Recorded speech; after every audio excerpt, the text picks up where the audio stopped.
ರಾಜ್ಯಸಭೆಯಲ್ಲಿ ಇಂದಿನ ಕಲಾಪ ಆರಂಭವಾದಾಗ ಸಚಿವರಾದ ಡಾ ಎಲ್ ಮುರುಗನ್, ಶ್ರೀಪಾದ್ ಯೆಸ್ಸೋ ನಾಯಕ್ ಮತ್ತಿತರರು ವಿವಿಧ ಸಚಿವಾಲಯಗಳಿಗೆ ಸಂಬಂಧಿಸಿದ ಕಾಗದ ಪತ್ರಗಳನ್ನು ಮಂಡನೆ ಮಾಡಿದರು. ರೈಲ್ವೆ, ಹಣಕಾಸು ಇಲಾಖೆ, ವಸತಿ ಮತ್ತು ನಗರ ವ್ಯವಹಾರ ಸಚಿವಾಲಯ, ಸಾಮಾಜಿಕ ನ್ಯಾಯ ಮತ್ತು ಸಬಲೀಕರಣ ಇಲಾಖೆಗೆ ಸಂಬಂಧಿಸಿದ ಸಂಸದೀಯ ಸ್ಥಾಯಿ ಸಮಿತಿಗಳ ವರದಿಗಳನ್ನು ಮಂಡಿಸಲಾಯಿತು.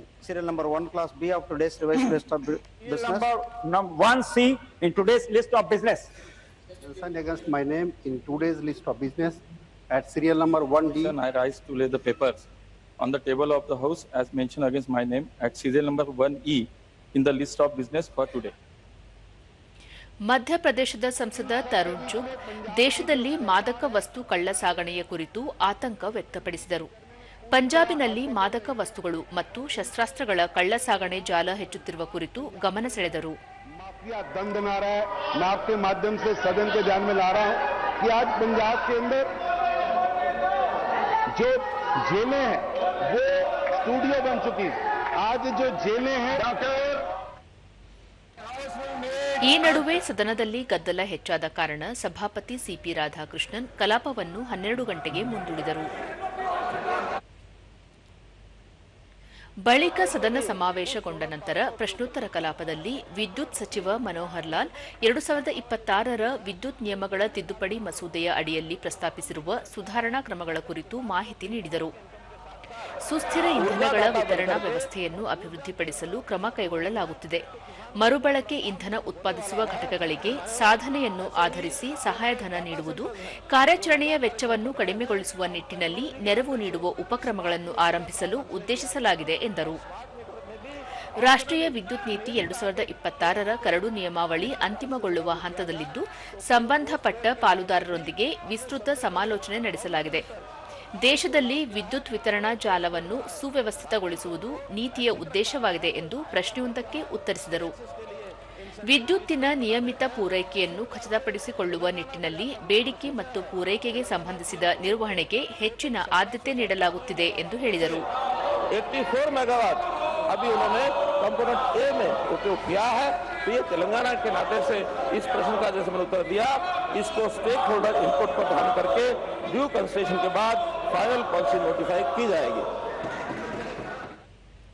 ವಿಪಕ್ಷಗಳ ಸದಸ್ಯರ ಗದ್ದಲ ಮುಂದುವರಿದ ಹಿನ್ನೆಲೆಯಲ್ಲಿ ಕಲಾಪವನ್ನು 2 ಗಂಟೆಗೆ ಮುಂದೂಡಲಾಯಿತು.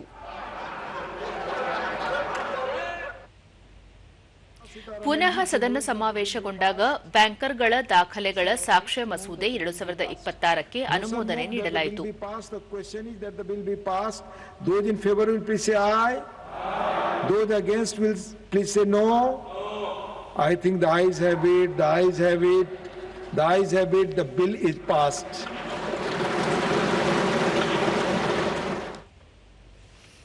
ಬಳಿಕ ಹಣಕಾಸು ಸಚಿವೆ ನಿರ್ಮಲಾ ಸೀತಾರಾಮನ್ ತೆರಿಗೆ ಮತ್ತು ಇತರ ಕಾನೂನುಗಳು ತಿದ್ದುಪಡಿ ಮಸೂದೆ 2026 ಮಂಡಿಸಿದರು.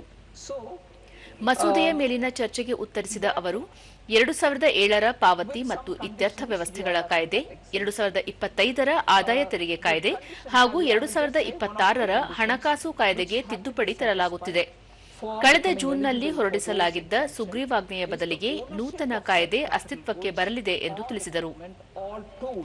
ಬಾಹ್ಯ ಆರ್ಥಿಕ ಆಘಾತಗಳ ಪರಿಣಾಮಗಳನ್ನು ಕಡಿಮೆ ಮಾಡುವುದು, ದೇಶೀಯ ಆರ್ಥಿಕತೆ ಮತ್ತು ಜಾಗತಿಕ ಪರಿಸ್ಥಿತಿಗಳಿಂದ ಪ್ರಭಾವಕ್ಕೊಳಗಾಗುವ ಪ್ರಮುಖ ವಲಯಗಳನ್ನು ಬೆಂಬಲಿಸುವುದು ನೂತನ ಕಾಯ್ದೆಯ ಉದ್ದೇಶವಾಗಿದೆ.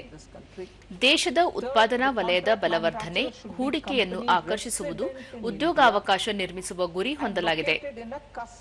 ಪ್ರಸ್ತುತ ಮಸೂದೆಯ ಅಡಿಯಲ್ಲಿ ಯುಪಿಐ ಬಳಕೆದಾರರಿಗೆ ಯಾವುದೇ ತೆರಿಗೆ ಅಥವಾ ವಹಿವಾಟು ಶುಲ್ಕವನ್ನು ವಿಧಿಸುವುದಿಲ್ಲ ಎಂದು ಸ್ಪಷ್ಟನೆ ನೀಡಿದರು. ಎಲೆಕ್ಟ್ರಾನಿಕ್ ಪಾವತಿ ವ್ಯವಸ್ಥೆಯು ಶುಲ್ಕಗಳ ವಿರುದ್ಧ ಶಾಸನಬದ್ಧ ರಕ್ಷಣೆ ಪಡೆಯುವುದನ್ನು ಮುಂದುವರಿಸಲಿದೆ. ವ್ಯಾಪಾರಿ ವಿನಾಯಿತಿ ದರ ಎಂಡಿಆರ್ ಚೌಕಟ್ಟನ್ನು ಅಂತಿಮಗೊಳಿಸಲಾಗಿಲ್ಲ. ಯುಪಿಐ ಮೇಲೆ ಎಂಡಿಆರ್ ಪಾವತಿಸಬೇಕಾಗಿಲ್ಲ ಎಂದು ಸಣ್ಣ ವ್ಯಾಪಾರಿಗಳು ಮತ್ತು ಗ್ರಾಹಕರಿಗೆ ಭರವಸೆ ನೀಡಿದರು. Some of the items are laptops, all-in-one personal computers and tablets, servers, ultra-small form factor USFF as they say, sub-assemblies to the finished goods and so on, sir. So this is aimed at I shall now put the statutory resolution. ಚರ್ಚೆಯ ಬಳಿಕ ಮಸೂದೆಯನ್ನು ಲೋಕಸಭೆಗೆ ಮರಳಿ ಕಳುಹಿಸಲಾಯಿತು. ಪ್ರಸ್ತುತ ಮಸೂದೆ ಲೋಕಸಭೆಯಲ್ಲಿ ಈಗಾಗಲೇ ಅನುಮೋದನೆ ಪಡೆದಿದೆ. Number 2 of the 2026 promulgated by the President on 5/6/2026. Those in favor will please say aye. Those against will please say no. I think the noes have it, the noes have it, the noes have it. The statutory resolution is negative. ಬಳಿಕ ಕಲಾಪವನ್ನು ನಾಳೆಗೆ ಮುಂದೂಡಲಾಯಿತು. Adjourned to meet at 11 a.m. on Tuesday, the 11th August 2026.